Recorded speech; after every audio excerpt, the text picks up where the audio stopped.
In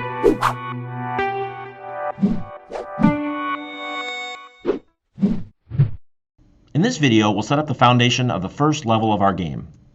Our objectives will be to create the base level for our game, including a floor and various obstacles, and then set up the player. Along the way, we'll discuss prefabs, an important concept in Unity. In Roller Madness, we're going to use many of the prototyping standard assets. These are, of course, located in Standard Assets, Prototyping. These assets are basically geometric shapes that we can use to create a quick prototype of a game, or as they say in game design, we can white box the level. Typically, you would eventually replace the prototype assets with actual production game art, but for our purposes with this project, the prototype assets will be our production game art. So within this folder, you can see there's a prefabs folder that has several prefab objects, which we'll talk about in a moment, that make up these geometric shapes. So it's a little hard to see down here in the preview, but you can see there's a block prototype. 4x4x4 means 4 meters by 4 meters by 4 meters. If I just scroll down, you can see there's blocks and cubes. There's various floor assets. I'm going to use the floor prototype 64 meters by 1 by 64 and go ahead and drag that into my world. You can see right there, it's a fairly large game object now, right there in my world. And I'm going to go ahead and rename this just floor. And I want to position this basically at the origin of the world, 0, 0, 0. So we can go over to the transform, of course, and do that. Notice I've got a little rotation on this as well. One of the quick ways, rather than entering numbers, if we want to go back to the origin, is just to reset this component. So any component you can actually reset back to the default settings or the standard settings. So let me go ahead and click the little gear here in the top right corner of the component, and notice the top option is reset. So let me go ahead and reset that. You can see that I'm at position 0, 0, 0, scale, or rotation 0, 0, 0, scale 1, 1, 1. So that, whatever you reset the transform component, that's what you get. Now, like I said, the floor is a little bit big, so I want to scale it down a little bit. So I'm just going to go ahead and scale it half size in the X direction. You can see it made it half size. The Y direction, I'm just going to leave at 1, so that's the thickness of our floor, you know, from the bottom to the top. And in the Z direction, I'm also going to go to 0.5. So I'm essentially half the size that it was in the X and the Z direction. Okay, now I want to add some obstacles to my level. So I'm going to go ahead and continue to use some of these prototype assets. I'm going to pick the floor prototype 4 by 1 by 4 right there. Go ahead and drag it out. And of course I can tap the F key to zoom in on that. And I'm going to rename this as bumper. And right now it looks just like the floor because it's got the same material attached. So you can see the material over in the mesh renderer. You can see it's got the navy grid material. If I click that, it will actually select it in the project. It's kind of a shortcut to find it. Down here where you actually see the material, there's nothing to really click to jump over there and select it. So with the navy grid selected, I'm going to go ahead and duplicate this material. So I can just go up and say edit duplicate, or use the command or control D to do a duplicate. And I'm going to name this my bumper material. Now, of course, put this in the same folder as the rest of the standard assets. That's okay because this is just a copy of those standard assets. It's my own copy for this particular project. If I wanted to kind of separate my standard assets from my actual assets, of course, I could go up and just move this to the top level of the project as an example. So with the bumper material selected, I want to change some of the properties of this. Most notably, I want to change the albedo map on it. If I select this, you can see it's using the swatch navy albedo. I'm going to use one of these pre-made assets, so I don't have to make time to make the asset. So I'm going to pick the swatch teal albedo. So I can simply drag and drop it over here and make that change. Now, one common thing that people sometimes make a mistake is they'll select something and then they'll click, and of course that's going to change the inspector. One thing that you can do is you can actually lock the inspector. So if I click on the bumper material, I could click the little lock up here to lock what is here. Now if I click down here, it's not going to change what's in the inspector. So it's going to stay on the bumper material. And then of course I could click and then drag and drop it and make that change. And then, of course, unlock when I'm ready to unlock it. So I've got the material made. I need to apply the material to the bumper. So let me just go ahead and drag and drop it onto the bumper. And you can see that that material is now attached, and we can visually see that. So the next thing that we need to do is we need to position our bumper. So right now, you can see it's just kind of where I threw it out there. Once again, I could reset the transform, which is going to essentially put it at the origin of the world. And you can see it looks a little bit funny because it's, basically at the exact same position as the floor. So I'm getting a little rendering problem here where Unity can't decide which one it should render first. So this happens to be 1 meter tall. So I'm going to go ahead and move it up 1 meter. And you could do this visually once again. It's very hard when you're doing it visually to get exactly 1 meter. You could do it numerically over in the transform. One of the nice things in Unity is actually snapping options. So under Edit, I could bring up Snap Settings.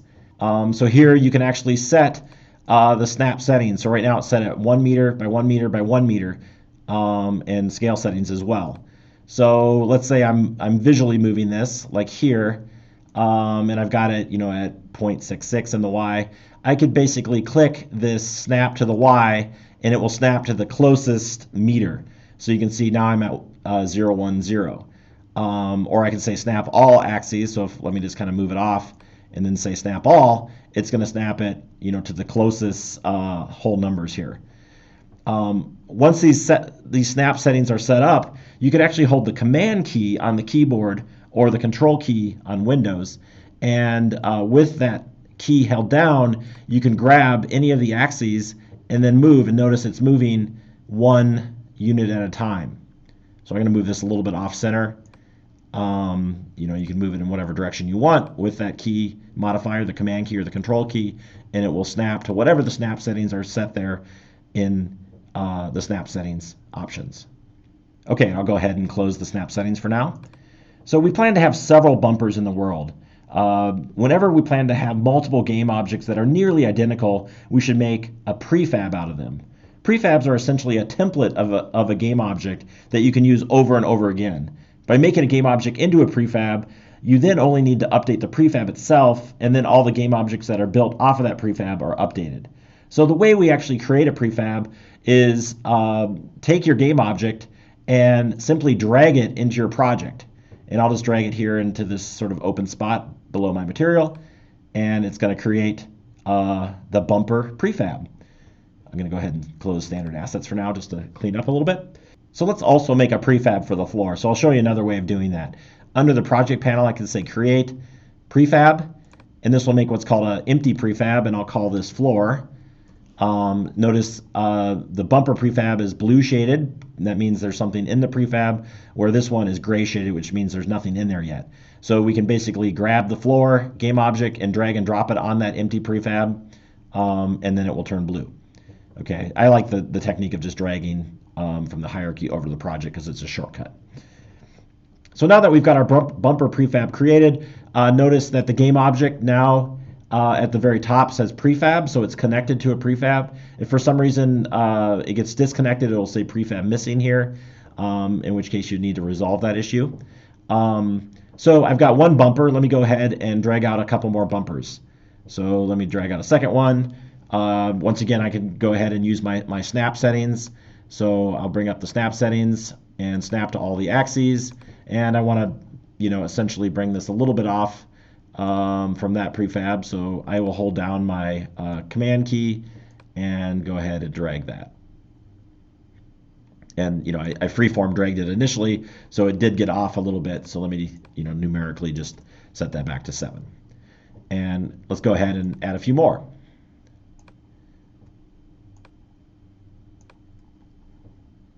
Go ahead and use the snap settings.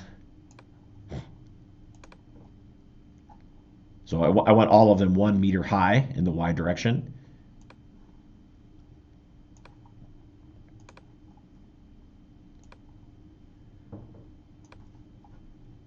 So basically, I'll kind of create this little pattern. I can select all of these at the same time, once again holding down the command key and then moving them sort of in unison. So I'm going to kind of center them essentially on my world.